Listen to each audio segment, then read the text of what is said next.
মানুষ কথায় বলে মেয়েদের হাতে টাকা হলে মেয়েরা সংসারের জিনিসপত্র কিনে, আর পুরুষের হাতে টাকা হলে সে তার শখের নারীকেই বদলাতে চায়। জামাইয়ের দেওয়া ইচ্ছালামি দিয়ে কি কি কেনাকাটা করলাম আর এই মাসের জন্য কি মাছ বাজার থেকে নিয়ে আসলাম, এই সব কিছু নিয়ে থাকছে আজকের ভিডিও। হ্যালো এভরিওয়ান, আসসালামু আলাইকুম। কি অবস্থা সবার? আমি খেলনা নতুন আর একটি ডেইলি ব্লগে সবাইকে ওয়েলকাম জানাচ্ছি। সকাল সকাল ঘুম থেকে উঠে বারান্দাতে গিয়ে দেখি গাছগুলোতে পানি দেওয়া দরকার। গাছে পানি দিয়ে নাস্তাটা সেরে তারপরে রেডি হয়ে গেলাম বাজারে যাওয়ার জন্য। যেহেতু এখন কারেন্টের সংকট আর কারেন্ট ঠিক মতো থাকতেছে না আর প্রচণ্ড পরিমাণ গরম, জামাইও বাসায় ছিল, ভাবলাম এই সুযোগটা কাজে লাগিয়ে ফেলি। বুঝিয়ে শুনিয়ে তাকে নিয়ে চলে গেলাম বাজারে চার্জার ফ্যান কেনার জন্য। মাই তো কোনো মতেই রাজি হচ্ছিল না ফ্যান কেনার জন্য। তাকে অনেক বোঝানোর পরে সে রাজি হলো, তাও বারবার বলতেছিল আমার কাছে টাকা নাই টাকা নাই। যাই হোক, তারপর অনেক কষ্টে রাজি করালাম। তারপরে চলে গেলাম ফ্যান কেনার জন্য। আর জামাইয়ের পকেটের টাকা বউদের মানে খরচ না করালে পেটের ভাত বউদের একদমই হজম হয় না। যাই হোক, ফ্যান কেনার পর দুজনে চলে গেলাম বাজারে। আর বাজারে গিয়ে অনেক রকমের মাছ কিনেছিলাম, প্রায় 4 থেকে 5 রকমের মাছ কিনেছিলাম।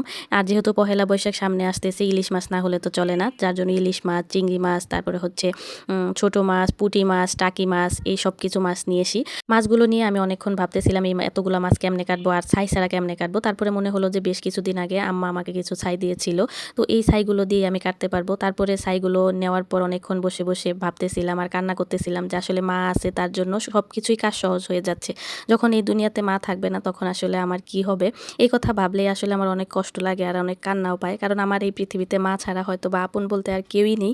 যাই হোক, তারপরে মাছগুলো কাটার পর পরিষ্কার করে ফ্রিজে রেখে বিকালবেলা চলে যাই নার্সারিতে ফুল গাছ আনার জন্য। যেহেতু হাতে আমার টাকা ছিল, বললাম যে ইচ্ছালামি টাকা ছিল, তো ওইগুলা দিয়ে ভাবলাম বারান্দাটাকে আরও সুন্দর করে একটু সাজিয়ে নিই। যেহেতু বারান্দায় গাছ কম আছে, তো এই জন্য চলে যাই নার্সারিতে আর কিছু ফুল গাছ আনার জন্য। সাথে আমি 2টা টবও নিয়ে আসি ফুল গাছ লাগানোর জন্য। তারপরে চলে আসি বাসায়। বাসায় আসার পর বারান্দাতে সব গাছ রেখে আমি একটু রেস্ট নিয়ে নিই। তারপরে আস্তে আস্তে গাছগুলোকে ভাবলাম যে এখন লাগিয়ে ফেলি, যেহেতু বিকেলবেলা সন্ধ্যা হয়ে যাবে একটু পর। দোকানদার আঙ্কেলটাও অনেক ভালো ছিল, উনি বলতেছে দাও তোমার টবগুলো আমি ফুটো করে দিই, তোমাকে আর বাসায় নিয়ে কষ্ট করা লাগবে না। এই তো উনি আমার এই টবগুলো ফুটো করে দিয়েছেন। এরপরে এই যে দেখেন, আমি ব্যাগ থেকে সব গাছ বলতে 3টা গাছ কিনেছিলাম। 2টা হচ্ছে গোলাপ গাছ, একটা হচ্ছে হাজারি গোলাপ আর একটা হচ্ছে সাদা, আর এটা হচ্ছে বাটারফ্লাই বলে। আমি এর আগে কখনো দেখিনি, ওই দিনে আমি প্রথম দেখেছি। যাই হোক, গাছটা আমার কাছে অনেক ভালো লেগেছিল। সত্যি বলতে একটা মেয়ের জীবনে যখন সংসার তৈরি হয় তখন সেই সংসারের আসবাবপত্র, তারপর হচ্ছে থালা বাসন, ঘর সাজানোর জিনিসপত্র, বারান্দা সাজানোর জন্য গাছ, এই সব কিছু কিনতেই ভালো লাগে। আর একটা মেয়ের জীবনে পূর্ণতা তখনই আসে যখন তার জীবনে স্বামী, সংসার, সন্তান, এই 3টা জিনিস আসে। এই 3টা জিনিস ছাড়া মনে হয় একটা মেয়ে অপূর্ণই থেকে যায়, তার জীবনে পূর্ণতা বলতে থাকে না কিছু। পূর্ণতা তখনই হয় যখন তার জীবনে এই 3টা জিনিস ফিরে আসে। হ্যাঁ, এর পাশাপাশি কথা হচ্ছে যে সব সংসারে কিন্তু সুখ হয় না, সব স্বামী দিয়েও সুখ হয় না, সব সন্তান দিয়েও সুখ হয় না। সব সংসার আসলে সব মেয়েদের জন্য সুখ বয়ে আনে না। যাই হোক, এইসব কষ্টের কথা বাদ দিই। এই তো আমি আমার বারান্দাতে গাছগুলো লাগিয়ে ফেলেছি, এখন গুছিয়ে নিব। তো চলেন আপনাদের সাথে পুরো বারান্দাটা শেয়ার করি, বারান্দাটা কেমন হয়েছে গোছানোর পর। যদিও আহামরি কোনো গাছ নেই, তারপরেও আমার কাছে আমার এই ছোট্ট বারান্দাটা অনেক শখের বারান্দা।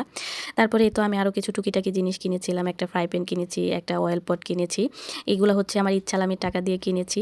ওই যে বললাম, মেয়েদের এখন হাতে টাকা হলে যখন সংসার হয়ে যায় তখন সংসারের জিনিসপত্র কিনতেই ভালো লাগে। আজকের এই ছোট্ট ভিডিওটা আপনাদের কাছে কেমন লাগলো তা অবশ্যই কমেন্টে জানাবেন। আর ভিডিওটা ভালো লেগে থাকলে সবাই লাইক, কমেন্ট এবং শেয়ার করে দিবেন। সবাই ভালো থাকবেন, সুস্থ থাকবেন। আজকের মতো এই পর্যন্তই। আল্লাহ হাফেজ।